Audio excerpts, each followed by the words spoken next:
नमस्कार दोस्तों, स्वागत है आप सभी का उत्कर्ष नर्सिंग क्लासेज के ऑनलाइन प्लेटफॉर्म के ऊपर। जी हाँ दोस्तों, सफलता की कहानी, स्टार्स की जुबानी। उत्कर्ष के एक नए स्टार, नाम है इनका सलीम। All India rank 621। इस बार नॉर्थ सेट में सलीम की रैंक है 621। इनके संघर्ष की कहानी भी हम यहाँ पे सुनने वाले हैं दोस्तों। इस कहानी को सुनने से पहले जो है उत्कर्ष नर्सिंग क्लासेज सलीम का हार्दिक स्वागत, हार्दिक अभिनंदन करती है। सलीम जो है आपने इस एग्जाम में बहुत ज़बरदस्त किया है और ये शुरू करने से पहले हम आपका माल्यार्पण करके उत्कर्ष के इस प्लेटफॉर्म की तरफ से स्वागत और सत्कार करेंगे और उसके बाद में कुछ बेसिक्स बातें हम आपसे जानेंगे ताकि हमारे जितने भी ऑनलाइन के बच्चे हैं, जितने भी उत्कर्ष के रसगुल्ले हैं, उन सबको आप समझाएं कि कैसे वो अपनी तैयारी को मजबूती दे सकते हैं और एग्जाम को कैसे क्रैक किया जाता है। इन तमाम बातों के ऊपर हम यहाँ पे बात करने वाले। तो सबसे पहले सलीम जो है हम आपको जो है माला पहना के स्वागत करें। और मेरी तहे दिल से इच्छा है कि मैं पहले सर को माला पहनाना चाहता हूँ मेरी तरफ से। चलिए भैया, सलीम हमें पहले माला पहनाएंगे, फिर हम सलीम को माला पहनाएंगे दोस्तों। जी हाँ, चलिए, थैंक यू।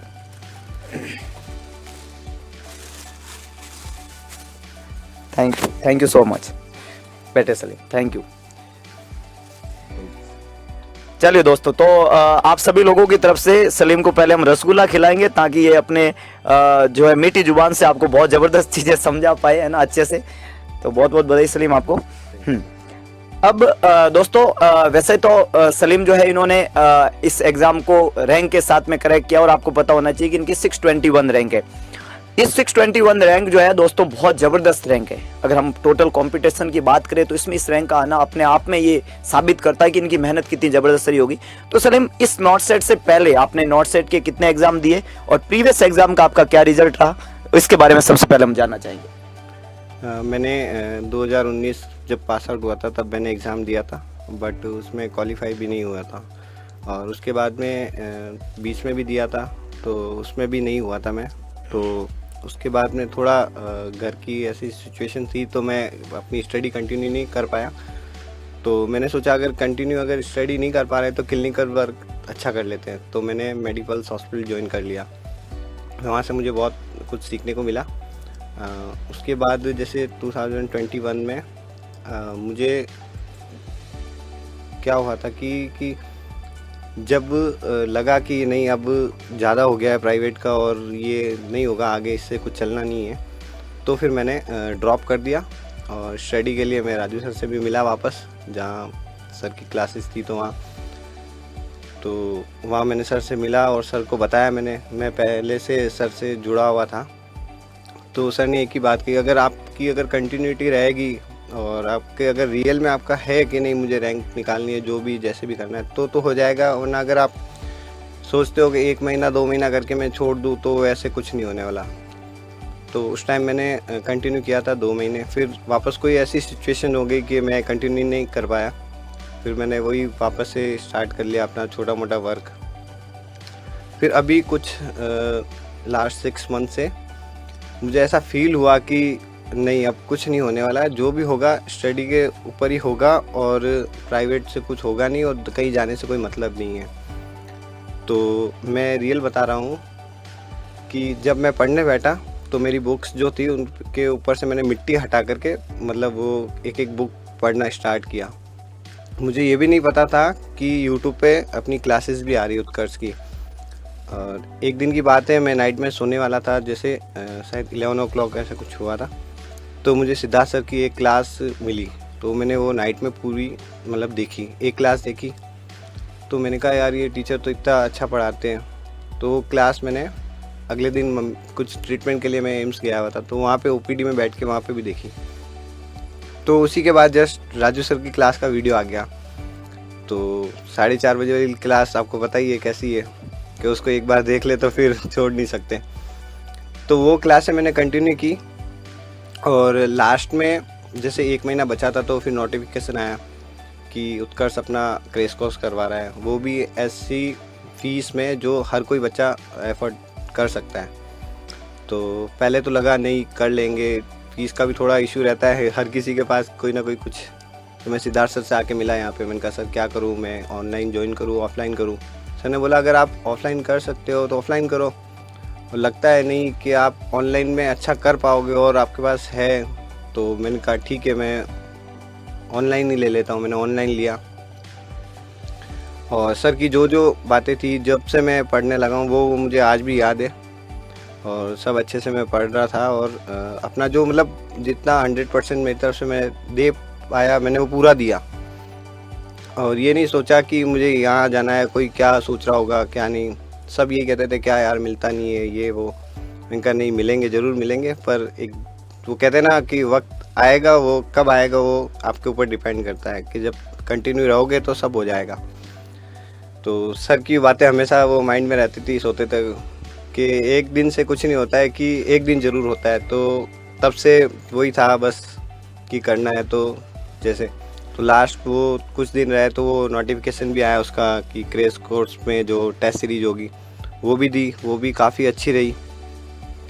और जैसे कि आपको मैं बताना चाहता हूँ, जैसे दुर्गा राम जी है, वो सबसे अच्छा पॉइंट रहा मेरे लिए कि जब मैं एग्ज़ाम देने गया उससे पहले ही मैंने वो वीडियो देख लिया था। तो दुर्गा राम जी ने मेरे को बताया था सर के साथ में कि आपको जो लगता है कि जो क्वेश्चन आपको करना है वही आप करिए, और जो लग रहा है ये अभी नहीं हो पाएगा उसको छोड़िए, आप जो होता है वैसे करिए। तो लास्ट में अगर टाइम बचता है तो आप उसको एक बार रिव्यू करके अगर होता है तो ठीक है उसको करिए, वरना जो लगता है कि नहीं ये नहीं हो सकता है तो उसको आप ऐसा नहीं कि मैं तुक्का मार देता हूँ हो जाएगा मेरा राइट, तो उसको आप नहीं करें। तो मैंने वैसे वही पैटर्न अपनाया, और मुझे बताने में भी थोड़ा झिझक हो रहा है। और मैंने जब सबसे बात की तो मुझे भी लगा कि शायद ही सिलेक्शन होगा, क्योंकि मैंने 143 क्वेश्चन ही अटैम्प्ट किए। और उसके बाद में फिर वही जब पेपर देने बैठा तो सर ने बोला था कि आप रिज़ल्ट की चिंता मत करना, रिज़ल्ट सब अच्छा होगा, आप बस पेपर पे फोकस करना। मैंने पेपर पे फोकस किया और अपना पेपर अच्छे से दिया। और घर आके देखा तो मुझे लगा यार कि थोड़े बहुत अगर क्वेश्चन ज़्यादा रॉन्ग हो गए तो अपन लिस्ट में भी नहीं आएंगे। तो बस प्रेयर यही थी। सर ने बोला था आप कंटिन्यूटी रखना, मैं कंटिन्यूटी रखी। मैंने कल क्लास लेने वाले थे उससे पहले ही सर का मैसेज से पहले ही वो रिज़ल्ट आ गया। तो देखा तो बहुत अच्छा रहा रिज़ल्ट मेरा, और सब कुछ सर की बदौलत हुआ है। और कहते हैं ना कि आप कितनी भी मेहनत कर लो वो कुछ नहीं होता, पर आपके जो बड़े बुजुर्ग और आपके घर वाले जो होते हैं ना, आपके फादर और मदर और जो आपके रिलेटिव, उनकी जो दुआ होती है वो बहुत काम आती है। मेहनत और दुआ दोनों रंग लाती है। और सबसे बड़ी मेहनत जो थी हमारे राजू सर की, सिद्धार्थ सर की, हिम्मत सर की, मुकेश सर की, और भी काफ़ी टीचर्स हैं जिनसे मैं मोटिवेट हुआ हूँ। मैं ये है कि मैंने बीच बीच में मुझे लगा नहीं यार छोड़ो रहने दो, नहीं होगा। तो फिर मेरे एक भैया है, उन्होंने मुझे बताया कि नहीं आप कंटिन्यू रखो, हो जाएगा, पक्का होगा। और वो मैंने आस नहीं छोड़ी। और जैसा कि राजू सर बताते रहते हैं कि आपको अगर कुछ करना है लाइफ में तो कंटिन्यूटी के सिवा और कोई चारा नहीं है उसको पाने का। तो मैंने वो रखी और बहुत कम समय में और अच्छे से मैंने फोकस करके स्टडी की और मुझे परिणाम मिला। और जो मैंने सोचा था कि मुझे किसी ने बोला था कि आप 80-20 का मत सोचो, मैं पहले 80-20 का सोचता था और मैंने 2021 का पेपर नहीं दिया। फिर किसी ने मुझे बोला कि आप उस 80-20 को मत देखो, आप उस एक सीट को देखो जो आपको चाहिए। तो मैंने कहा कि चलो ठीक है, मैं वो एक सीट के लिए तैयारी करूँगा, ज़रूर करूँगा। पर उस टाइम मैंने तैयारी नहीं की, बट कहीं मैं गया और किसी की बात सुनी मैंने, तो मुझे लगा नहीं रियल में मुझे करना चाहिए। तो मैंने 80-20 को साइड में रखा। मैंने कहा एक सीट चाहिए अपने को, कैसे भी करके निकालेंगे वो। और ऊपर वाले के करम से और सर की मेहनत से और सब मतलब पूरी उत्कर्ष की टीम और हमारे बहुत, मैं तो उनका आभार व्यक्त करना चाहता हूँ अपनी निर्मल सर जी का, कि उन्होंने यूट्यूब के थ्रू इतना अच्छा चैनल बना करके जो बच्चे नहीं पढ़ पा रहे, जैसे अफोर्डेबल नहीं है फ़ीस के, तो उनके लिए बहुत अच्छा है ये। तो आप कंटिन्यू करें, सब अच्छा होगा।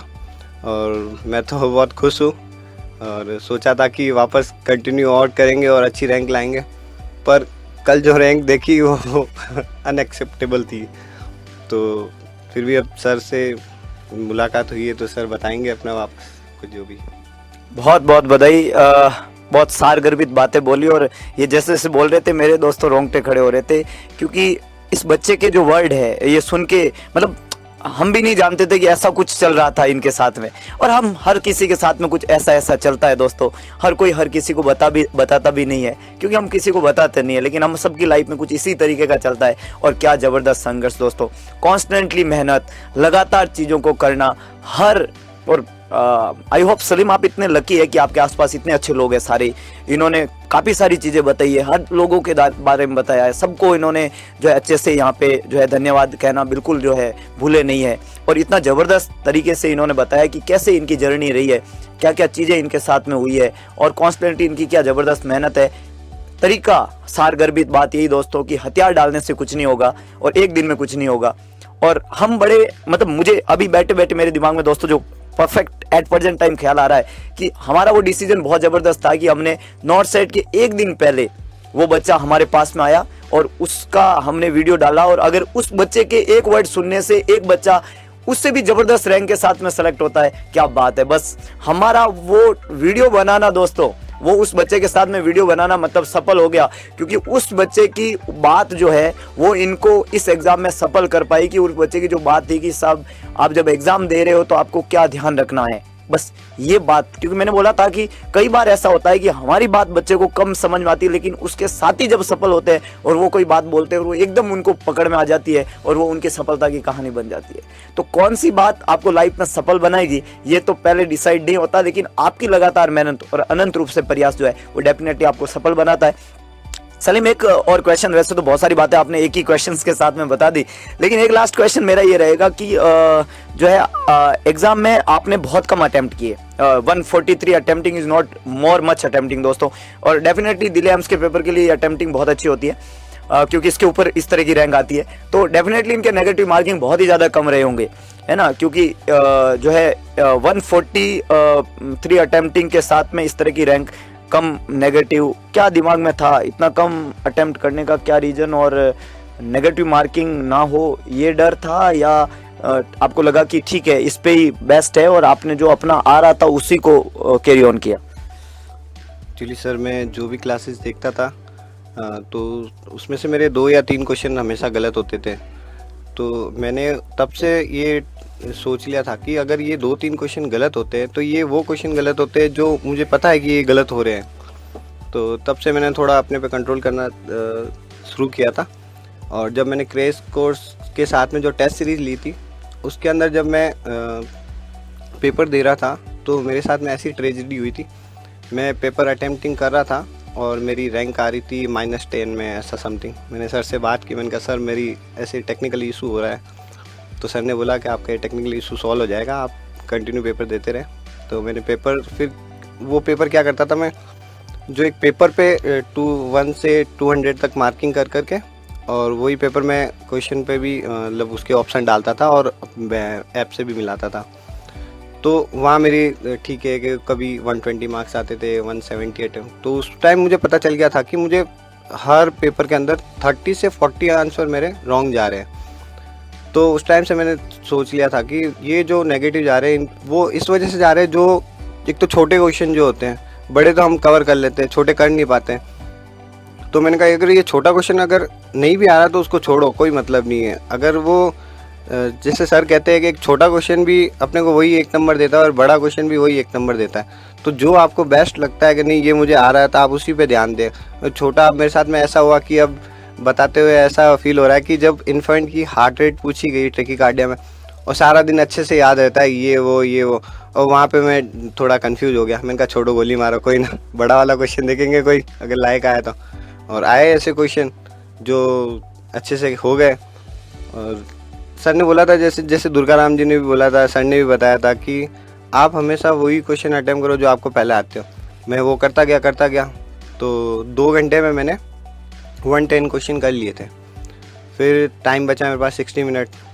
तो फिर मैंने थोड़ा इधर उधर देखा तो टाइम ऐसा लगा कि यार ये चला जाएगा। तो मैंने 15 क्वेश्चन और ऐड किए। तो जैसे जैसे मैं अपने राइट क्वेश्चन के पास जाता गया तो उसके बाद मुझे लगा कि ये टाइम बचा है 10 से या 15 मिनट। और अब कहते हैं सर कि कभी भी किसी के पास वाले की स्क्रीन पे मत देखो, उससे देखने से आप क्या है कि थोड़ा डीमोटिवेट हो जाते हो, ऐसा रहता है कि आप पेपर अटेम्प्ट नहीं कर पाते हो अच्छे से। वो क्या है ना कि इंसान की फितरत होती है। तो मैंने कहा यार 130 क्वेश्चन हुए, अभी 135 हुए, अब क्या होगा, ये तो सिलेक्शन के बाहर, ये तो लिस्ट में ही नाम नहीं आएगा ऐसे। तो पास वाले को देखा तो उसके जा रहे 180, और मैंने कहा यार ये क्या। फिर मैंने थोड़ा सा, मैंने कहा नहीं यार कुछ ना कुछ देखो, वापस गया और जो लग रहा था कि नहीं यार ये हो जाएगा पक्का, और तो ऐसे कर करके मैंने 140 तक 43 तक पहुंचा दी। और लास्ट एक क्वेश्चन ऐसा था कि मैं आप लोगों से ये सब कहना चाहता हूँ स्टूडेंट्स को कि जीके और जो भी अदर जो है वो आप पढ़ना स्टार्ट कीजिए। मैंने भी थोड़ा बहुत लास्ट में पढ़ा। मेरे साथ यहाँ तक हुआ कि अब मैं कभी मैच देखता नहीं हूँ, तो जहाँ पे वो आप सबको पता है सेकंड शिफ्ट में जो पेपर था, तो उसमें जो इमेज पूछा गया था, मुझे ऐसा लग रहा था कि वो चेन्नई का पिक हो सकता है, बट वो था हैदराबाद का। पर सर की वही बात मेरे दिमाग में रही, अगर लगता है डाउट है, नहीं समझ में आ रहा है, छोड़ो उसको, गोली मारो, नहीं होगा। अगर वो सही हुआ तो कोई ना 1 नंबर देगा, पर वो गलत हो गया ना तो आपके 0.33 मार्क्स लेके जाएगा और आपको जहाँ आप सर्वाइव कर रहे हो उससे भी बहुत पीछे ले जाएगा। तो ये मेरा ऐसे रहा अटेम्प्टिंग, और जहाँ तक सोचा था उससे अच्छा पॉजिटिव रिजल्ट मिला। तो यही है कि आप अपनी नेगेटिव को थोड़ा बचा के चलेंगे तो सब बढ़िया होगा। मैंने भी ऐसे ही किया है और अच्छा रहा रिजल्ट। Thank you. बहुत बहुत बढ़िया कि नेगेटिव मार्किंग इन्होंने बहुत अच्छे से कंट्रोल की, जो आ रहा था वही किया, और अटेम्प्टिंग 143 रखी। बहुत ज़्यादा कोशिश नहीं की कि 180 करे, 190 करे। थोड़ी गलती की कि साइड में देखा, बाकी आई होप टॉप 10 में आ जाते, है ना। तो जो साइड में देख के कुछ नेगेटिव कर दिए हैं, उसकी वजह से थोड़ा सा रैंक ऊपर चला गया, मुझे ऐसा लग रहा है। बाकी बहुत ज़बरदस्त रैंक होती दोस्तों। तो ये जो है सलीम के जुबानी उनकी कहानी हमने सुनी दोस्तों, और आई होप कि आप लोगों के लिए ये उपयोगी सिद्ध हो। और जो है और भी बहुत सारे हमारे कैंडिडेट जो नॉर्थ सेट के एग्ज़ाम में ज़बरदस्त कर पाए हैं, बहुत अच्छा किया उन्होंने, उनके संघर्ष की कहानी भी हम एक एक करके उनसे इन फ्यूचर भी सुनने वाले हैं। सलीम, आपको एक बार फिर पुनः बहुत बहुत बधाई कि आपने इस एग्ज़ाम में बहुत ज़बरदस्त किया। और एक शॉर्टली मतलब आपका नाम सलीम है, बहुत ज़बरदस्त नाम है, मोहम्मद सलीम भी इतना ज़बरदस्त नाम है। तो उसके पॉइंट ऑफ व्यू में एक शेर, कोई छोटा शेर इन बच्चों के लिए कि जो इनको एकदम बूस्ट अप कर दे, ऐसा कोई शेर आपको अगर याद आ रहा हो तो ज़रा बोल दीजिए इनके लिए।